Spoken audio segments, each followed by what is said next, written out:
Olá, você está na GV News, seu canal de jornalismo 24 horas na internet. A água é o tema da conversa agora no GV News Entrevista. A gente conversa com o presidente da Agência de Recursos Hídricos aqui do Espírito Santo, Paulo Paim. Presidente, obrigado por sua presença aqui em GV News Entrevista. A gente começa essa nossa conversa falando sobre esse anúncio que a Cesan fez de que vai fazer uma barragem no Rio Jucu. Vocês anunciaram um programa de 60 milhões de reais para a construção de barragens. Essa barragem do Rio Jucu está dentro desse programa dos 60 milhões da agência reguladora, que a agência reguladora anunciou?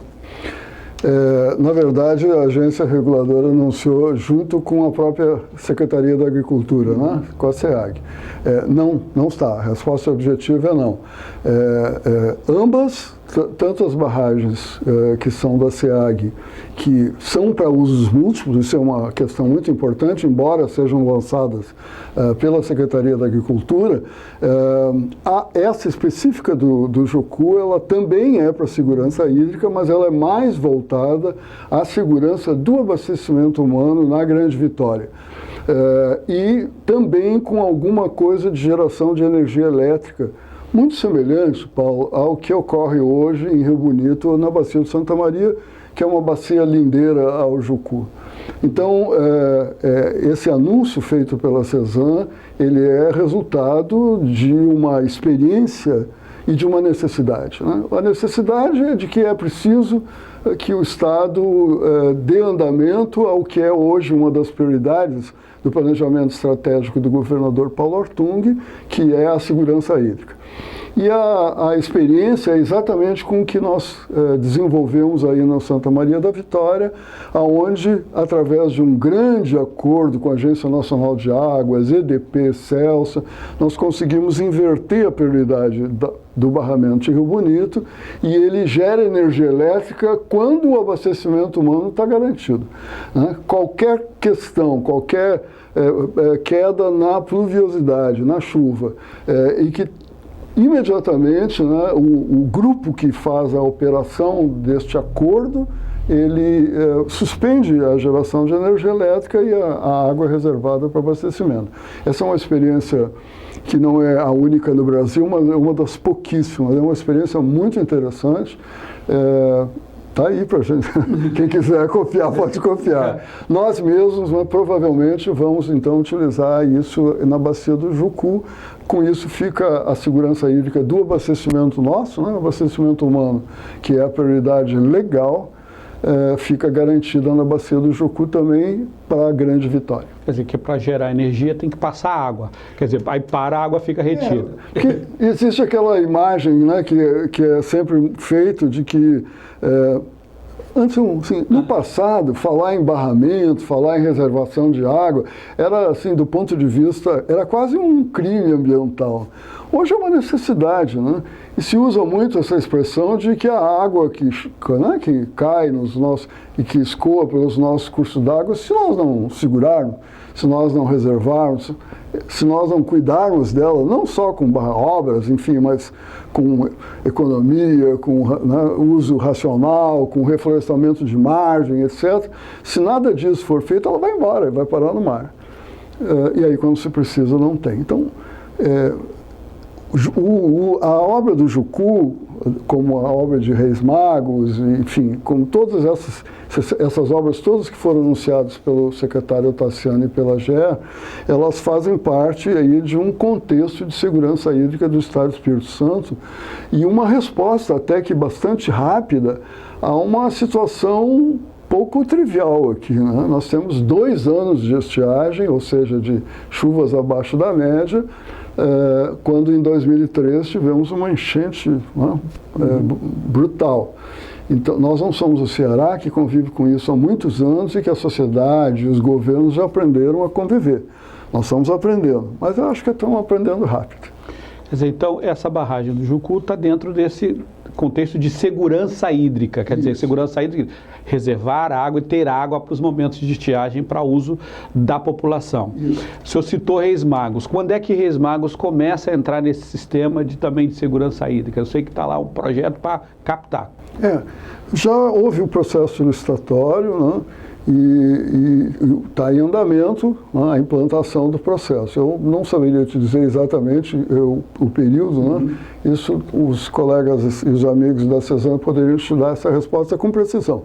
Mas, enfim, a licitação foi feita, né, o projeto também, então agora, a curto prazo que não, todo mundo curto prazo, não é de governo, não, de obra mesmo, né? Curto prazo de obra não é ontem. Mas, enfim, ela também, né, Reis Magos é o outro lado, né, da grande vitória. O Jucu vai garantir aí a parte de Vila Velha, etc., e Reis Magos vai ajudar Rio Bonito e deixar a grande vitória e a Serra completamente segura do ponto de vista do nosso abastecimento. Com relação à qualidade dessa água, quer dizer, um outro problema. Primeiro tem que ter água, depois tem que ter água de qualidade. Recentemente o Chucu falou-se que estava com muito coliforme fecal e tal, o problema de tratamento e cuidado dessa água. Como é que está isso na nossa região, aqui na região metropolitana? Vocês têm acompanhado essa questão de manter a qualidade da água para a gente poder captar? Nada é feito só pelo governo, né, Paulo? Nós todos, como eu, no caso, hoje sou governo por uma situação, mas também sou cidadão. Sim. Então, um dos maiores problemas em saneamento básico no país, né, isso não é um privilégio capixaba, muito antes pelo contrário, é exatamente a dificuldade que o cidadão tem, e até não quer, né, ligar os seus esgotos domésticos, os seus efluentes domésticos na rede pública que está passando e que vai por uma estação de tratamento. Então, o que ocorre, né? No Rio Grande do Sul, de onde eu venho, Santa Catarina, Amazônia, enfim, pelo Brasil afora, os investimentos que hoje, se alguém perguntar, falta dinheiro para saneamento hoje no Brasil? Não falta. Então, o processo de implantação de redes públicas, de estações de tratamento estão acontecendo. É preciso acelerar? Sim. Mas é preciso, fundamentalmente, que o cidadão se dê conta de que se ele não ligar os seus esgotos na rede, não vai resolver para nada. E o dinheiro não é do governo, o dinheiro é nosso, né? Governos, como diria a Margaret Thatcher, governos não têm dinheiro, né? Quem tem dinheiro somos nós.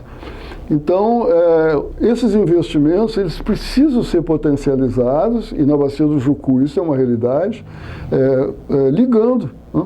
Esse fim de semana mesmo, eu vi na internet, né, um rapaz lá com uma placa dizendo, por favor, né, convidando o cidadão a ligar os seus esgotos na rede que já existe, que ainda vai ser implantada pela CESAM e pelos SAAIs, exatamente para diminuir o coliforme fecal. Uma informação importante, o coliforme fecal em si não é um problema, né? Ele é potencialmente um problema. Coliforme fecal significa simplesmente que existe excremento humano, fezes humanas na água, ou seja, não foi feita a ligação adequada. Agora, a população é doente, se a população é doente, ela está transmitindo doença. Se a população é saudável, ela não está transmitindo nada. De qualquer maneira, a sensação de que existe coliformes, consequentemente uma indicação de que existe fezes na água do Jucu, apavora todo mundo e isso é normal. Então, eu vou pedir licença ao senhor para fazer um pequeno intervalo. Na volta, a gente conversa sobre a escassez de água em si e a filosofia do uso da água. Perfeito. A gente volta já com o GV News Entrevista, que hoje conversa com o presidente da Agência de Recursos Hídricos do Espírito Santo, Paulo Paim. Até já. Credibilidade, profissionalismo, agilidade. GV News, porque a informação é coisa séria. GV News 3317-7313. Ligue GV News, a TV da Grande Vitória. Olá, estamos de volta com o GV News Entrevista, que hoje conversa com o presidente da Agência de Recursos Hídricos do Espírito Santo, Paulo Paim. Presidente, a gente conversou no primeiro bloco sobre a questão dos investimentos, algumas barragens. Eu sei que tem outros investimentos, é muita coisa sendo feita.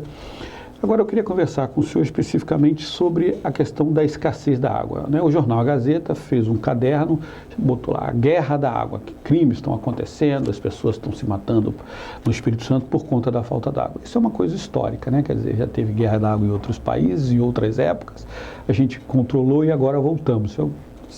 Disse, eu não sou estudioso disso, mas só 3% da água que tem nesse planeta imenso que diz que é feito de água é potável. E 3%, quanto mais a população aumenta, menos recursos tem, mais as pessoas valorizam, né? Oferta e procura. Como é que está a situação no Espírito Santo? Nós estamos vivendo realmente uma guerra, as pessoas estão se matando, ou há uma dramatização em cima dessa situação? Paulo, vamos começar de longe, né? Eu tenho, quando eu faço algumas apresentações nos comitês de bacia ou, enfim, nas escolas, eu uso uma imagem de um cartunista gaúcho que mostra o globo terrestre e mostra lá uns percentuais que são muito clássicos, mas que dão noção bem do que nós estamos falando e que provoca essa discussão de guerra, de estiagem, guerra, etc. Na verdade, por exemplo, o sistema de gestão de recursos hídricos brasileiro, capixaba, gaúcho, catarinense, enfim, ele só tem ação sobre 1% de toda a água na Terra. Então, lá no meu desenho aparece o globo, um garotinho, uma canequinha com 1%. É isso. Então, isso nos dá imediatamente uma sensação de que não tem, é muito pouco. Agora, quando se fala em escassez, é preciso que se entenda, se usa muito uma expressão, está acabando a água na Terra. Isso não é verdade, esse 1% continua. O que está acontecendo são desequilíbrios regionais. O Brasil detém 16% deste 1%. Ou seja, é muita água. Mas, no Espírito Santo agora, passamos aí 2 anos de desequilíbrio onde, se não chove, não tem água. E se não chove, mas nós conseguimos juntar água aí, seja em barramento, seja aumentando o reflorestamento das margens dos cursos, seja economizando, nós estamos melhor preparados. Agora, se não chove e nós não temos nada disso, então começam as questões de conflito pelo pouco, disputa pelo uso da água. Essa disputa não é novidade em termos mundiais, nem em termos brasileiros. Eu leio assim, uma morte anunciada, uma tragédia anunciada. É verdade.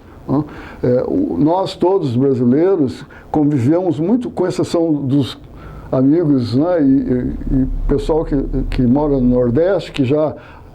desde que a Mata Atlântica foi dizimada, convive com esses desequilíbrios há mais tempo, nós todos, Sudeste, Sul, Centro-Oeste, convivemos muito mal com isso. Estamos num processo de aprendizagem grande e rápido.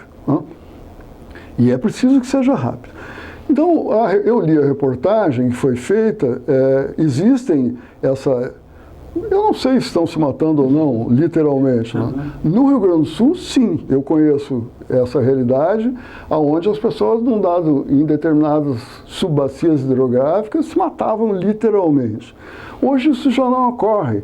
E por que não ocorre? Porque aí veio o nosso sistema de gestão de recursos hídricos, que ele, aos poucos, lentamente.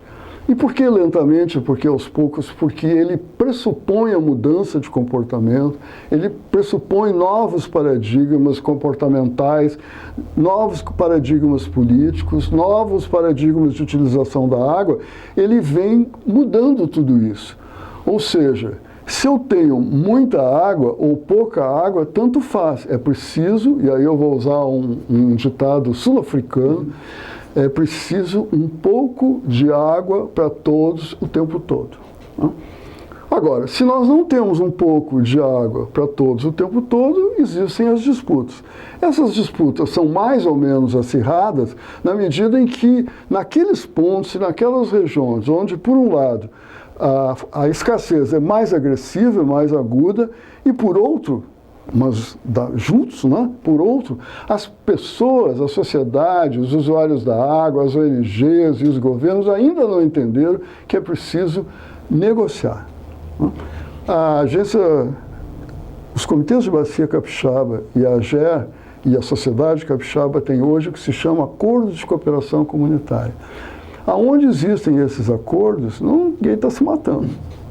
Por quê? Porque todo mundo aprendeu que é preciso sentar em volta dessa mesa, como nós estamos, e, olha, tem pouca água e tem que ter um pouco para o abastecimento humano, que é prioridade, um pouco para o abastecimento animal, um pouco para a agricultura, um pouco para isso, um pouco para todos os usos que aquela sociedade decide.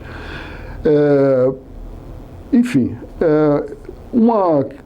ainda vai demorar um pouquinho, Paulo, para que as pessoas, o cidadão capixaba, o cidadão brasileiro, e para que as instituições, em especial, entendam que se nós continuarmos com os paradigmas antigos, nós não vamos mudar esse quadro.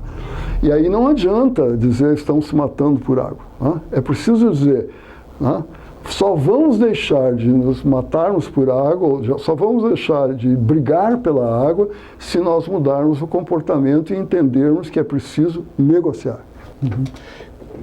O governo tem um programa, não sei como é que está, Produtores de Água. Uhum. Não sei se muda o nome, porque muda governo, muda nome, essas coisas. Está funcionando ainda? Quer dizer, os agricultores, as pessoas que têm nascente, que cuidam das nascentes, ainda recebem recursos financeiros do Estado para manter esse programa? Hoje, no Espírito Santo, chama-se Reflorestar. O Reflorestar, ele englobou vários outros programas, inclusive o pagamento por serviços ambientais, produtor de água, enfim.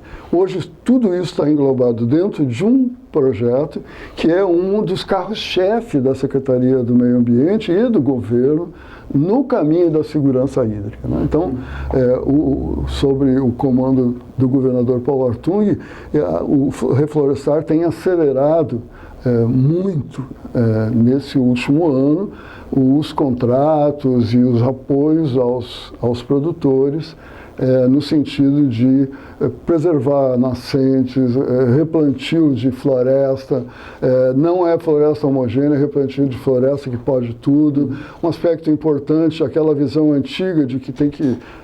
O nascente não pode mexer mesmo, mas assim, reflorestar, hoje é possível reflorestar com espécies nativas e lá misturado com espécies que sejam comercializáveis. Nós não podemos também... nós temos que entender que essas famílias precisam sobreviver. Dá para viabilizar as famílias, né?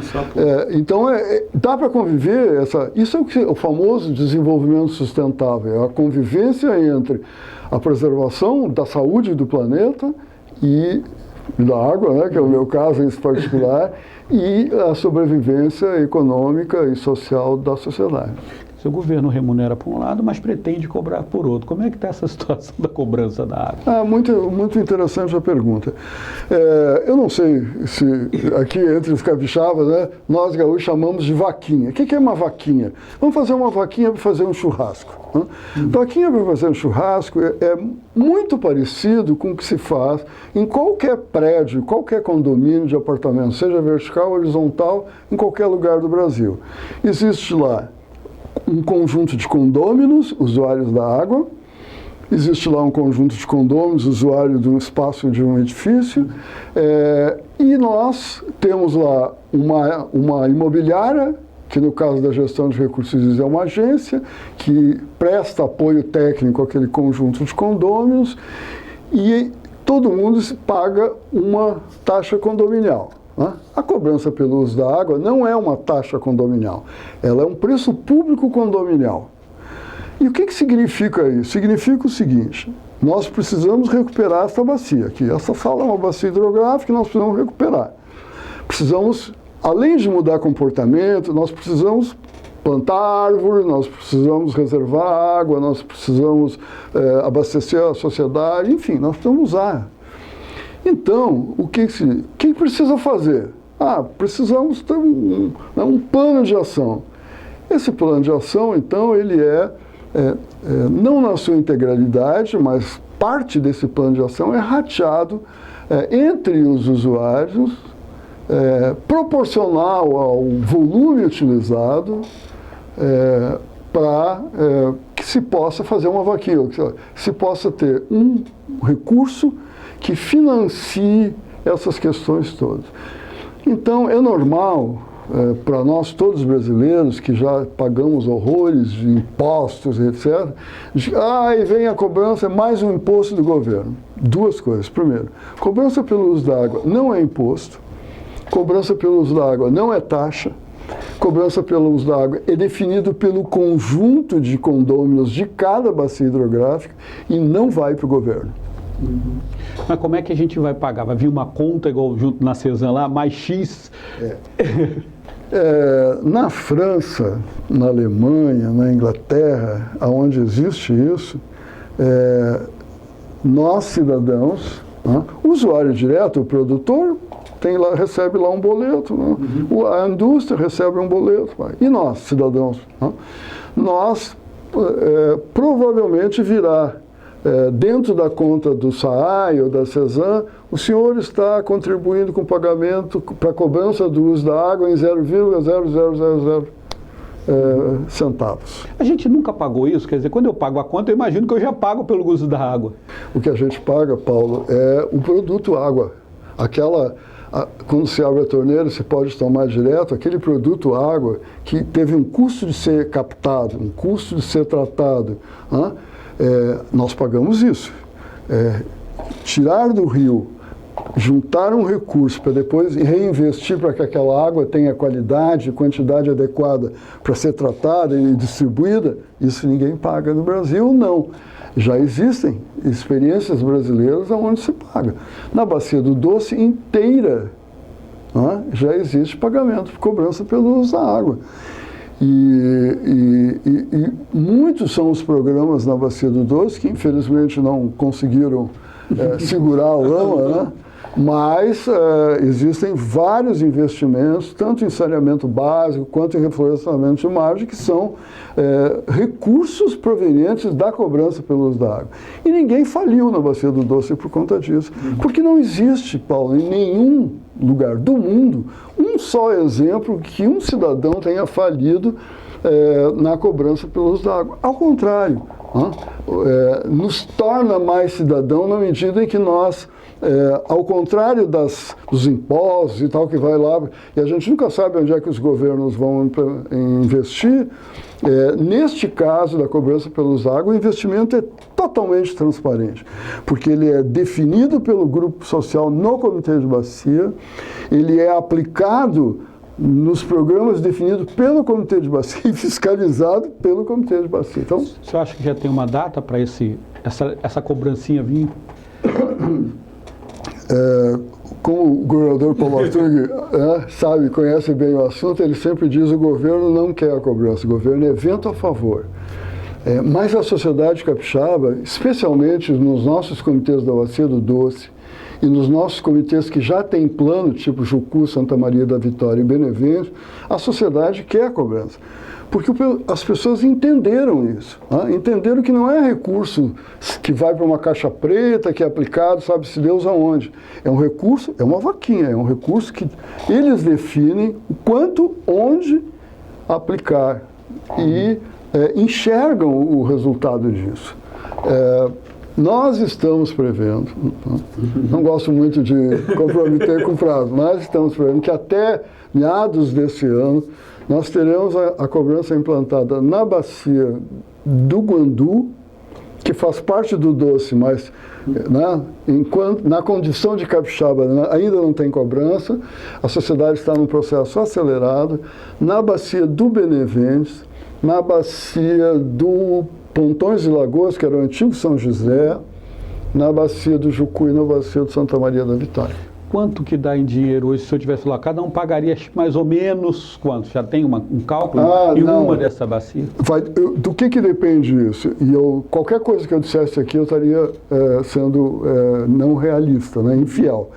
Depende do que a população quer gastar e da sua capacidade de contribuição.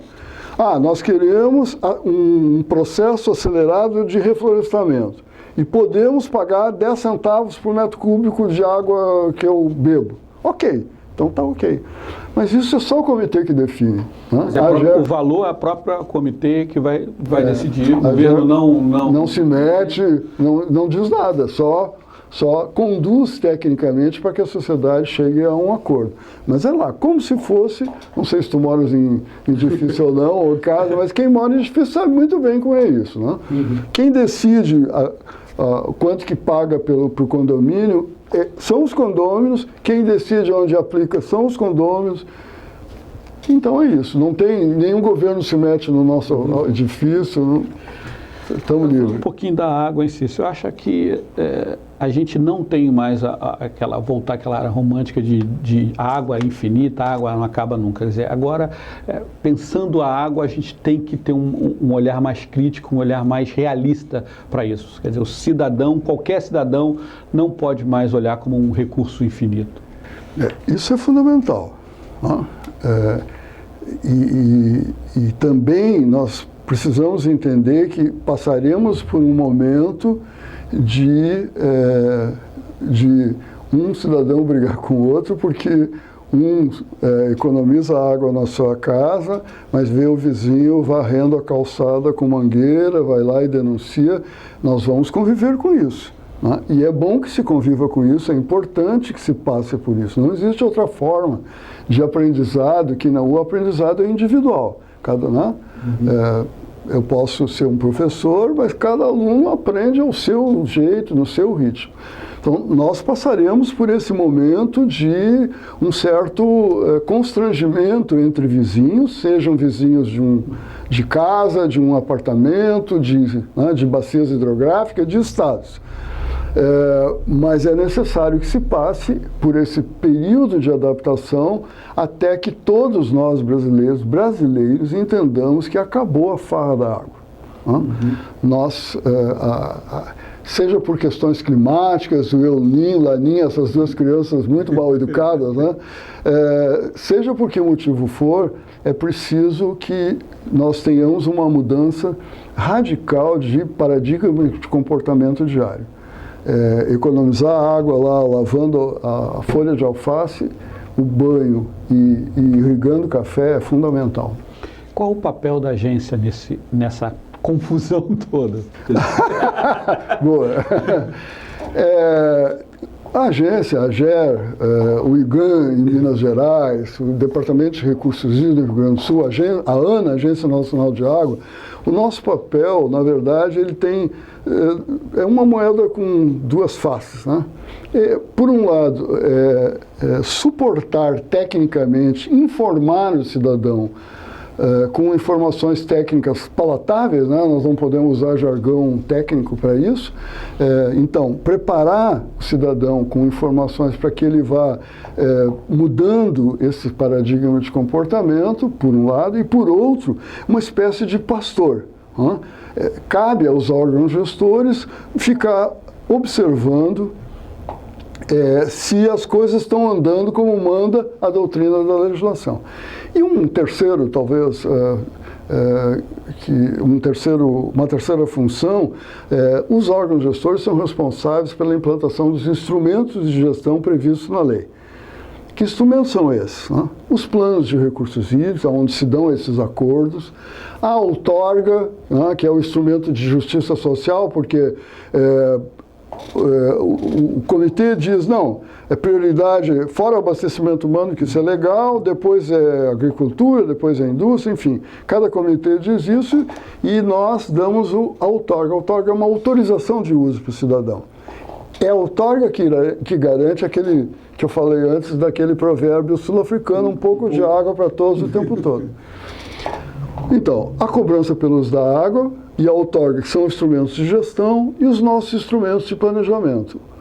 O enquadramento é assim: a sociedade decide quais os usos futuros da água do Jucu e estabelece um plano de ação para que isso seja cumprido em 10 anos, 15 anos, 20 anos. Estas ações é que são objeto da cobrança. Então, isso são os instrumentos de gestão. Para finalizar a nossa fala, a tua pergunta, Paulo, é importante que a sociedade entenda que esses instrumentos eles são absolutamente fundamentais, mas eles não fazem chover. Obrigado por sua participação aqui no GV News Entrevista, por essa conversa. Convidar a agência, se quiser usar o espaço para qualquer informação, a população aqui da Grande Vitória. Nós que agradecemos, Paulo Roberto, porque é fundamental, né? Eu seria incoerente se tudo que eu disse aqui não fosse praticado, né? Um grande cuidado que nós temos, os nossos colegas todos técnicos, é sair da GER, sair das nossas salas, né? Demolir aquelas paredes e ir ao encontro da sociedade. Senão, não vamos conseguir. Ok, obrigado mais uma vez. Obrigado por assistir GV News Entrevista. A gente volta daqui a pouco com uma nova informação. GV News, porque informação é coisa séria.